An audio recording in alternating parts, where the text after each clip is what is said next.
ఇక డీటెయిల్స్ చూస్తే ఆదిలాబాద్ మున్సిపల్ పీఠాన్ని కాంగ్రెస్ పార్టీ సెక్యులర్ పార్టీలు స్వతంత్రుల మద్దతుతో దక్కించుకుంది. సోమవారం పట్టణంలోని మున్సిపల్ సమావేశ మందిరంలో అధికారుల సమక్షంలో ముందుగా 49 వార్డులో గెలుపొందిన కౌన్సిలర్ల చేత ప్రమాణ స్వీకారం చేయించారు. అనంతరం చైర్పర్సన్, వైస్ చైర్పర్సన్ ఎన్నిక చేపట్టారు. కాంగ్రెస్, బీఆర్ఎస్, ఎంఐఎం తమ చైర్పర్సన్ అభ్యర్థిగా బండారి అనూష, వైస్ చైర్మన్ అభ్యర్థిగా మొహమ్మద్ రోహిత్ల పేరిట విప్ జారీ చేసింది. అలాగే బీజేపీ చైర్పర్సన్ అభ్యర్థిగా జోగు శైలజ పేరిట విప్ జారీ చేశారు. ఇక వైస్ చైర్మన్గా లాలా ఓంప్రకాష్ జైస్వాల్ పేరును ప్రతిపాదించి బలపరిచారు. అనంతరం జరిగిన ఓటింగ్ కాంగ్రెస్ పార్టీ మద్దతుదారులతో చైర్పర్సన్ అభ్యర్థి బండారు అనూష, వైస్ చైర్మన్ అభ్యర్థి మొహమ్మద్ రోహిత్కు కాంగ్రెస్ 11, బీఆర్ఎస్ 5, ఎంఐఎం 6 స్వతంత్రులు 5 చేతులెత్తి ఓటేశారు. 49వ వార్డు బీఆర్ఎస్ కౌన్సిలర్ ప్రకాష్ గైర్హాజరయ్యారు. మొత్తంగా 27 మంది కౌన్సిల్ సభ్యులు ఓటేయడంతో చైర్పర్సన్గా బండారి అనూష, వైస్ చైర్మన్గా మొహమ్మద్ రోహిత్ ఎన్నికైనట్లుగా అధికారులు ప్రకటించారు.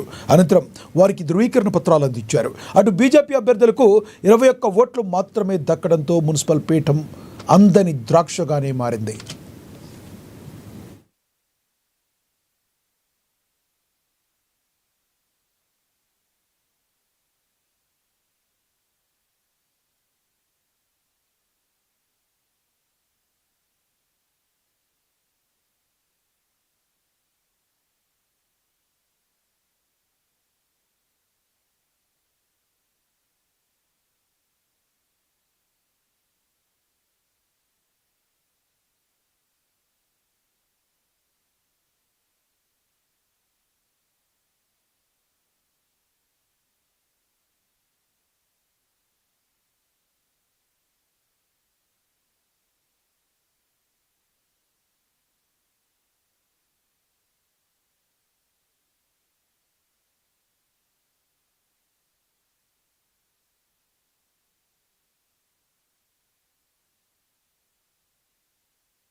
నేను అనుష బండారి 45వ వార్డ్ కౌన్సిలర్ అనే నేను ఆదిలాబాద్ మున్సిపల్ కౌన్సిల్ చైర్పర్సన్గా ఎన్నికైన నేను నా ఇష్ట దైవంపై ప్రమాణం చేస్తూ దృఢ సంకల్పంతో ధృవీకరిస్తూ నా అధికారిక విధుల నిర్వహణలో నాకు తెలిసి లేదా నా దృష్టికి వచ్చే ఏ విషయమైనా విధుల నిర్వహణకు అవసరమైన సందర్భాలలో తప్ప ఏ వ్యక్తికి ప్రత్యక్షంగా కానీ పరోక్షంగా కానీ తెలియజేయను లేదా వెల్లడించనని ప్రమాణం చేస్తున్నాను.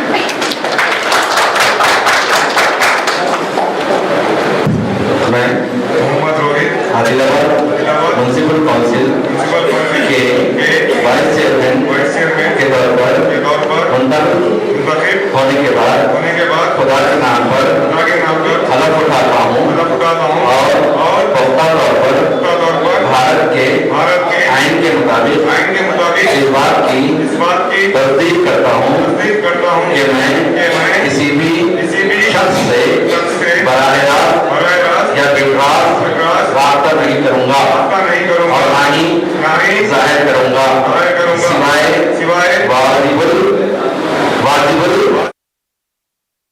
బీజేపీ విధానాలకు